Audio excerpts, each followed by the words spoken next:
ಇದು ಕನ್ನಡ ಚಿತ್ರರಂಗಕ್ಕೆ ಶಾಪ ಅಂದ್ರು ದರ್ಶನ್. ಬಾಕ್ಸ್ ಆಫೀಸ್ ಸುಲ್ತಾನ್ಗೆ ಬೇಸರವಾಗಿದೆ ಬೇಜಾನ್. ಎಸ್, ಕಳೆದ 3-4 ತಿಂಗಳಿಂದ ದೂರದ ಹೈದರಾಬಾದ್ನ ರಾಮೋಜಿರಾವ್ ಸ್ಟುಡಿಯೋದಲ್ಲಿ ಬೀಡು ಬಿಟ್ಟಿದ್ದ ದರ್ಶನ್ ಈಗ ತಾಯಿನಾಡಿಗೆ ವಾಪಸ್ ಬಂದಿದ್ದಾರೆ. ಸದ್ಯ ಮೈಸೂರಿನಲ್ಲಿ ರೆಸ್ಟ್ ಮಾಡ್ತಾ ಇರೋ ದರ್ಶನ್ ಬೇಸರಕ್ಕೆ ಕಾರಣ ಆಗಿರೋದು ರಾಮೋಜಿರಾವ್ ಫಿಲ್ಮ್ ಸಿಟಿ. ಹಾಗಂತ ಕುರುಕ್ಷೇತ್ರ ಫಿಲ್ಮ್ ಟೀಮ್ನಿಂದ ಏನಾದ್ರೂ ತಪ್ಪಾಯ್ತಾ ಅಂತ ನೀವು ಯೋಚನೆ ಮಾಡಿದ್ರೆ ನಿಮ್ಮ ಲೆಕ್ಕಾಚಾರ ಖಂಡಿತ ತಪ್ಪಾಗುತ್ತೆ. ಹಾಗಾದ್ರೆ ರಾಮೋಜಿರಾವ್ ಫಿಲ್ಮ್ ಸಿಟಿಗೂ ದರ್ಶನ್ ಬೇಜಾರ್ಗೂ ಏನ್ ಲಿಂಕ್ ಅನ್ನೋದನ್ನ ರಿವೀಲ್ ಮಾಡ್ತೀವಿ ನೋಡಿ. ತೆಲುಗು, ತಮಿಳ್, ಕನ್ನಡದ ಬಹುತೇಕ ಸಿನಿಮಾ ಚಟುವಟಿಕೆಗಳು ನಡೆಯೋದು ಹೈದರಾಬಾದ್ನ ರಾಮೋಜಿರಾವ್ ಫಿಲ್ಮ್ ಸಿಟಿಯಲ್ಲಿ. ವರ್ಷವಿಡೀ ಸಿನಿಮಾ ಕೆಲಸಗಳಿಂದ ಗಿಜುಗುಡುವ ಈ ಮಾಯಾನಗರಿಯಲ್ಲಿ ಸಿನಿಮಾ ಕೆಲಸಗಳಿಗೆ ಬೇಕಾದಂತಹ ಎಲ್ಲ ಸೌಲಭ್ಯಗಳೂ ಇದೆ.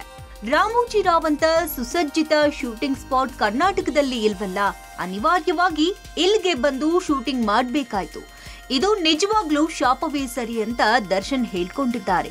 ನಮ್ಮಲ್ಲಿರುವುದು ಕೇವಲ ಕೆಲವು ಸ್ಟುಡಿಯೋಗಳು, ಅಲ್ಲಿ ದೊಡ್ಡ ದೊಡ್ಡ ಸೆಟ್ ಹಾಕೋದು ಕಷ್ಟ, ಏನೋ ಪೌರಾಣಿಕ ಸಿನಿಮಾಗಳು ಮಾಡೋದು ಇನ್ನೂ ಕಷ್ಟ ಅನ್ನೋದು ದರ್ಶನ್ ವರ್ಷನ್. ಕನಸಾಗಿ ಉಳಿದಿದೆ ಕರ್ನಾಟಕದ ಚಿತ್ರನಗರ. ಇದ್ದ ಜಾಗ ಕಳೆದುಕೊಂಡಿದ್ದಕ್ಕೆ ದಚ್ಚು ಬೇಸರ.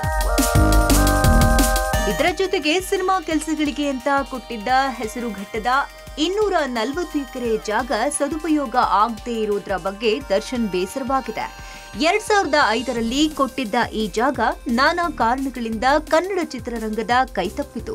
ಈಗ ಮೈಸೂರಿನ 100 ಎಕರೆ ಜಾಗದಲ್ಲಿ ಚಿತ್ರನಗರಿ ಶುರುವಾಗಲಿದೆ.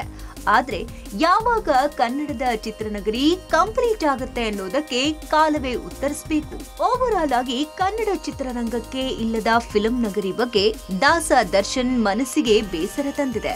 ನಮ್ಮಲ್ಲಿ ಅನುಕೂಲಗಳು ಇಲ್ಲದೆ ಬೇರೆ ಊರಿನಲ್ಲಿ ಕನ್ನಡ ಸಿನಿಮಾ ಮಾಡ್ತಿದ್ದೀವಿ ಅನ್ನೋ ನೋವಿದೆ. ಕೋಟಿಗಟ್ಟಲೆ ಸಂಪಾದನೆ ಮಾಡ್ತಾ ಇದ್ರು ಈ ರೀತಿಯಲ್ಲಿ ಒಂದು ಸ್ಟುಡಿಯೋ ಕಟ್ಟೋದು ಅಸಾಧ್ಯ ಅನ್ನೋ ನೋವಿದೆ. ಈ ಬೇಜಾರ್ನಲ್ಲೇ ದರ್ಶನ್ ಅಯ್ಯೋ ನರಕ ಅಂತ ಮನದಲ್ಲೇ ನೋವುಂಡು ಸುಮ್ಮನಾಗಿದ್ದಾರೆ. ಫೈನಲಿ ಒಂದು ಮಾತು, ರಾಮೋಜಿರಾವ್ ಫಿಲ್ಮ್ ಸಿಟಿ ನೋಡಿದಂತಹ ನಿಜವಾದ ಕನ್ನಡಿಗನಿಗೆ ನಮ್ಮಲ್ಲೂ ಕೂಡ ಇಂತಹ ಒಂದು ಸ್ಟುಡಿಯೋ ಇರಲೇಬೇಕು ಅಂತ ಅನ್ಸುತ್ತೆ. ಇನ್ನು 3-4 ತಿಂಗಳು ಕೆಲಸ ಮಾಡಿರೋ ದರ್ಶನ್ಗೂ ಕೂಡ ಇಂತಹ ಸ್ಟುಡಿಯೋ ಕನ್ನಡ ಚಿತ್ರರಂಗಕ್ಕೂ ಬೇಕು ಅಂತ ಅನ್ಸೋದ್ರಲ್ಲಿ ತಪ್ಪೇನಿಲ್ಲ ಬಿಡಿ.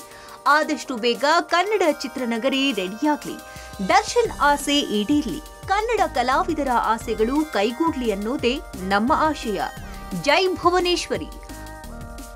Digital desk, public TV.